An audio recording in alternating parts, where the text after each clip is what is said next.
Yeah, we've been seeing some ponding and rising water along the reservoir area in various neighborhoods. Over in the Lake Harbor area, some of the boat ramps and parkways have now been covered by a couple of inches of water. We're standing on the Madison County side of the spillway, and the mark is going to be, as you've heard Kristana talk about, how much rain has fallen in what is described as the Upper Pearl River. Remember, what falls north of the reservoir flows into the reservoir and then comes out these spillway gates and finds its way to Jackson, Richland, Florence, and such. And that lies the danger right now. They've increased the outflow of the reservoir spillway to about 11,000 cubic feet per second.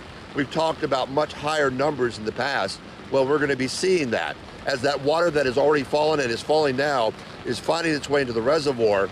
By Friday, the outflow is expected to be somewhere in the range of 3 times that amount, 31,000 cubic feet, which means where I'm standing right now on the Madison side boat launch of the reservoir, it's going to be underwater and inaccessible to boaters or anyone else.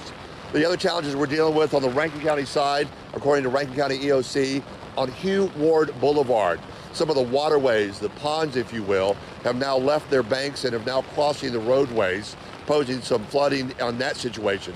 As Kristana has talked about, again, the immeasurable is how much will keep falling and the impact will have because of so much rain that has already fallen. The reservoir operators here, the Pearl River Valley Water Supply District, believes they can manage the inflow into the reservoir and what comes downstream into Jackson.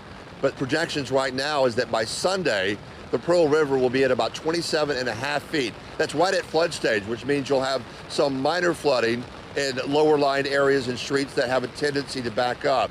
But the unknown factor, of course, is what comes in the next 24 hours. More rain, of course, means more problems for flooding in Jackson. They're going to try to regulate how much comes out of this reservoir, trying not to dump too much out of the spillway gates behind me so that it doesn't push too much water into Jackson and those other low and lying areas that are experiencing flooding and are likely to experience flooding more so further downstream from Jackson, simply because of the mechanics of the Pearl. The riverways are somewhere, in some parts there, more narrow. So again, that's the problem. We are seeing some moderate flooding, minor flooding in some areas around the reservoir area, but nothing perilous yet. The biggest problems we're hearing about is on Hugh Ward Boulevard, and we're going to be checking that out as the morning progresses. Live at the reservoir, Scott Simmons, 16 WAPT News.